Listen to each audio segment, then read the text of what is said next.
When I, 25 male, was 10, my mom passed away. My brothers were 19 and 23 at the time. None of my family members took me in, not even my brothers, and I hated them all for it.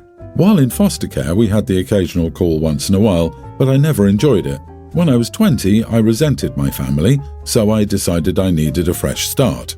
I left and didn't tell anyone, nor did I maintain contact. I started dating my ex-fiancée, 30 female, when I was 22. She knew I wasn't in contact with my family and that I was in foster care, but that's all she knew. My ex-fiancée is an only child, and sometime last year, she started bringing up the idea of getting in touch with my family, specifically my brothers, because she didn't want our future children to be deprived of a relationship with their uncles. I always made it clear that I wanted nothing to do with my family, and I'd appreciate it if she'd drop it. She dropped it for a while, or led me to believe she did, because I got a text from an unknown number 2 months ago. It was my oldest brother. To keep this short, I blocked him, but not before finding out that my fiancée was the one who gave my number away. When I confronted her about it, she didn't deny it. She told me she was only trying to help me get over a grudge and kept pressuring me to give it a chance for her. I wasn't in the mood to argue, so I just broke up with them on the spot. I had warned her before, and she deliberately went behind my back, and I didn't like that. She was genuinely mad at me and didn't react well to being broken up with. She requested couples therapy because she didn't mean any harm, but I told her that I didn't really care and that my decision was final. She moved out a couple of days ago, and her parents have told me that she's been crying non-stop and has started begging me to give her another chance.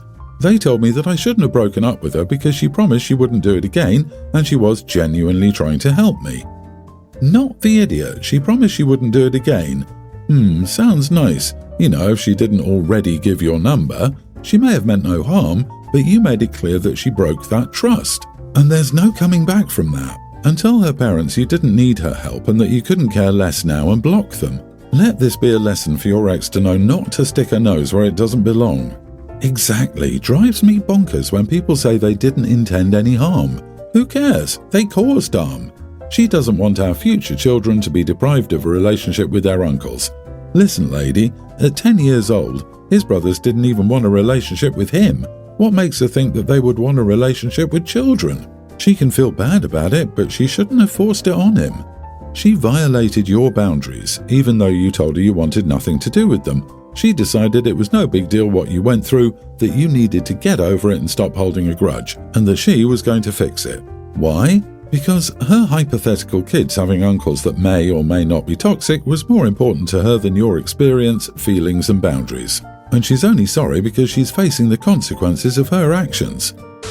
I, 25, and my husband, 31, have been married for almost 3 years now. Everything is going well in our marriage, but when it comes to my birthday, I feel a bit odd.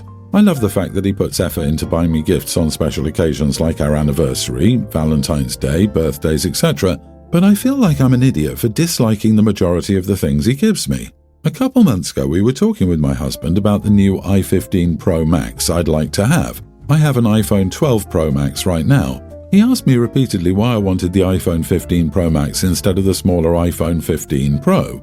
I replied with, I don't know, I'm just used to bigger ones and I always watch all my series and YouTube videos on my phone, so the bigger screen is more useful to me. So when I feel that my current phone is dying, I will buy the newest one on my own.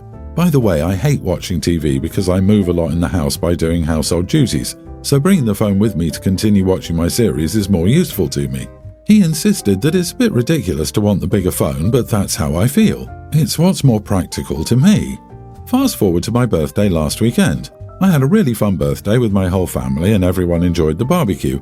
After I blew out the candles, I received some cute gifts and then my husband came up to me with his. He handed me a cute little box he'd wrapped, and after opening it, I realized it was an iPhone Pro, not the Max. I was very happy because he obviously wanted to give me something I wanted. I hugged him and gave him a thank you kiss. However, when we came home, he asked me if I didn't like my gift. I said I did. That's when he said, I know you wanted the bigger one, but when I was at the phone mall, I was searching for the Pro Max, and that's when I saw the little one. I held both phones in my hands and thought that the little one was more practical due to the difference in size, which fit better in my hand. The seller also told me that wives with the Pro Max are likelier to keep a Pro Max rather than switch to smaller sizes. I didn't care, the smaller one fit better. I still don't understand why you want the bigger one, so I got you this one. I was silent for a minute. I just smiled, thanked him again and went to the bathroom to shower. I don't like my gift anymore because of his weird explanation and the fact that he bought it because he felt it fit better in his hand. I'm the one going to use it. I don't know, it's odd to me, and I haven't used the new phone I got because I like my current phone much more. My husband doesn't talk to me and calls me ungrateful. Am I the idiot? Next time he wants a PS5 for his birthday, buy him a PS4 and tell him it didn't make sense to overpay and they're both the same. Otherwise, he won't learn. Not the idiot. I had a therapist point out that when someone gets you a gift you specifically say you don't want, you're not ungrateful for being unhappy, they're the idiot for making your gift about them and not you. I had this happen with a necklace. I gave my ex a few screenshots of pendants that I liked at a store. He came out with something very different because I like this one. Cool, but I like the ones I sent you, which is why I asked for one of those.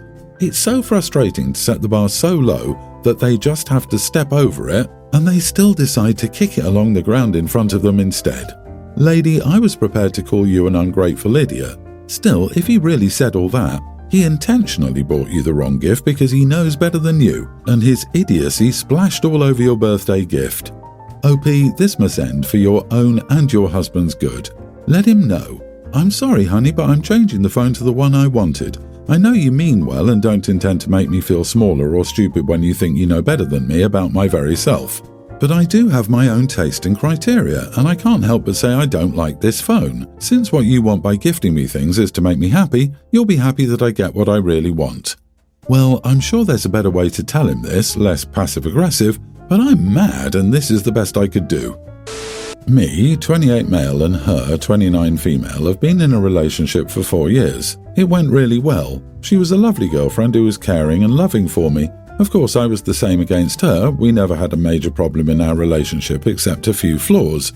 3 months ago, I proposed to her. I took her to a restaurant for a normal dinner out. I was so excited and panicked, although I knew she would say yes. I took the ring box out and opened it on the table, proposing to her. She was shocked at first and really excited like me. So shortly after, she said yes and everything went perfectly. 1 month ago, we started planning our wedding. We picked a golf course for the venue and even the invitations were printed and ready for distribution. When it came to the legal side, I wanted to sign a prenup, and she was not really eager for it. According to the prenup, assets would be divided based on what both sides brought to the marriage, so basically both sides will leave with a portion of what they had before marriage. I said I didn't mean she loves me for my money or thinking like it. I said it's only for avoiding unneeded conflicts in case of anything. But still, she said I was planning for the divorce just at the beginning, and I didn't trust her. The argument continued for a few days and things worsened. Eventually, I cancelled it all. She wanted to talk with me, and when I said it was over, she started crying, wanting to continue our relationship. A few days ago, we met again. I didn't demand anything from her, but she gave me the ring I bought for her, saying she accepted it was over and wished me the best. We still haven't talked since then. I never called or tried to contact her, and neither did she. As I said, she never looked like a bad person or a gold digger who would just care for the money, but if she wasn't one of them, why would she reject signing a prenup? Edit, she has her own work, and of course I never planned for her to be a stay-at-home mom. I have an income about 6 times higher than hers. She makes around 60 to 65,000 in a year, and I make 330 to 370,000 in a year. Regarding the assets earned during the marriage, we planned that they would be divided by the percentage of our incomes, but she still rejected it.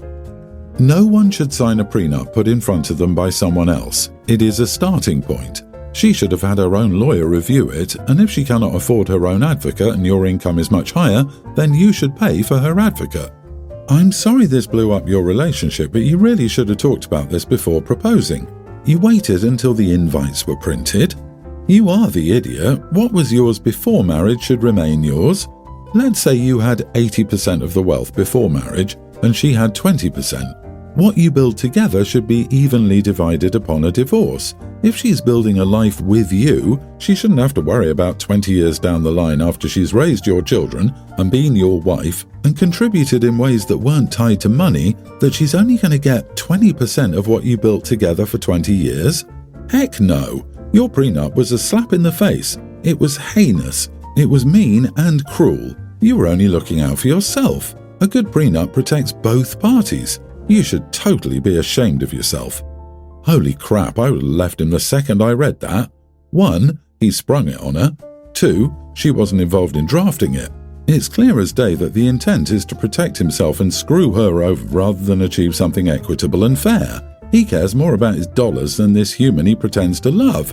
Absolute loser. You are the idiot 100 times over. It's like looking at my marriage, and that ended with him living cushy and me homeless. Some of these moneybag bros have no shame. My husband 60 and I, 55 female, have been married for 1 year. We dated and lived together for 10 years. Before him, I was married for 25 years and have 2 adult children. I lived on my own for 6 years. He married late in life and had a son late too. He was married for 8 years. We met at church and made a great friendship. He's always been a good dad and cared for his ex, 58 female. I do help her run errands and stuff because she's had many health problems and is the mother of his son, 22. He even still goes to her house to help her with maintenance, yard work and random tasks. She's battled cancer, 2 knee replacements, and recently a fall that resulted in a broken pelvis. While in rehab, he took her coffee and her favourite donut every morning. Sometimes he'll take her a plate when he makes me dinner. She struggles with balance and can't stand for very long. I'm perfectly okay with all of this. I'm secure in our relationship. There's absolutely no animosity between me and her. I've tried to encourage them to have a positive relationship for the benefit of their son. I've managed my money well, have good credit, and have a number of credit cards. His name is not on any of my accounts. I have a small savings account and a 401k, and I will eventually receive my pension.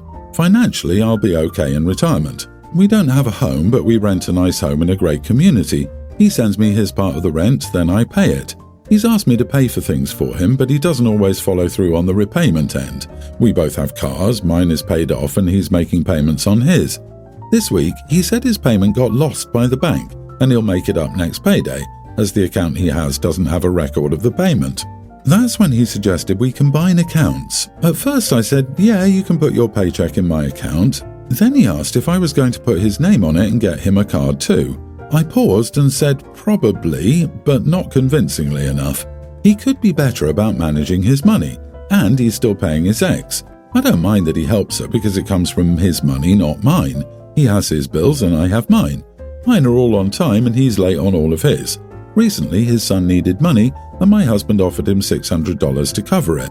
My husband then asked me to lend his son the money on the promise that it would get paid back within 6 months. It's now almost 2 months since and no repayment has been received, but I did get an excuse as to why he, the son, can't pay it back.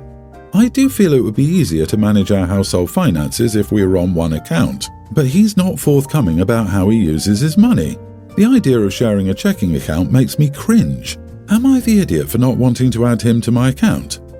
Not the idiot. You said it yourself that he's not great in the financial aspect. You should keep your separate account from his, and if he wants to open up a joint account where you'll be able to monitor his irresponsible spending and bill paying, then that's okay. Putting him on your account makes it seem like he'll just start spending without your consent. You already can't trust them to pay back $600. The excuses will only grow larger and you'll only lose out. Also, considering him being already irresponsible, the payment didn't get lost, he just didn't pay it and he wants to fall back on you. As soon as I got to the part where you mentioned your ages and how long you'd been married, it was a hard no for me. I didn't even need to read the rest. Trust your gut. You've been around the sun a few times. You know how to make good decisions for yourself, OP. My 18 female grandma, who passed before I was born, had a beautiful jewellery set passed down from the women in her family. In her will, as she had no daughter, she asked her eldest son, my Uncle Jim, 51, to take care of the jewellery. I've only seen pictures of the set growing up. Uncle Jim's been married for 8 years to Uncle Bob, 45. He adopted Uncle Bob's daughter, Lara, 19, a few years later. Lara and I got along okay as the only girls in our generation, though we have our own interests. Uncle Jim was recently diagnosed with cancer and he started putting together his will. A week before, my family heard that Uncle Jim had a fight with Uncle Bob and went to stay with his friend, and last we knew he took a spontaneous vacation overseas. A few days later, Lara and Uncle Bob asked to meet me. Apparently they fought because Uncle Jim decided to leave the jewellery set to me in his will. He argued with Uncle Bob that my grandma would have wanted me, her biological grandchild, to have the jewellery. Uncle Bob and Lara argued that since he adopted Lara, Lara is now the oldest girl in this generation and deserves the jewellery set. Uncle Jim stood his ground, they fought and he left. They asked me to convince Uncle Jim to give Lara the jewellery set, saying it would be the right thing to do. I, however, felt that if Uncle Jim believed the jewellery should belong to me, who am I to question his decision? I told Lara and Uncle Bob that I would do as Uncle Jim wanted me to. They called me a greedy idiot. Am I the idiot for accepting the jewellery set? Not the idiot. You are in the bloodline for the passed down family item. They're calling you greedy because they want the item, so I guess they're the ones who are greedy. But it's no one's choice but your uncle's. And if that one inheritance can cause that big a fight, then apparently there wasn't that much of a relationship between the two men to begin with. Basically, you should just stay out of it because it's not your decision either. I would tell them I would follow whatever my uncle wanted to do with it. And then that will be the end of it. If I get it, then it's mine. If you get it, then it's yours. I'm not going to split it or share it. I'm going to listen to my uncle because I'm not going to ask you to split or share it either. Good luck.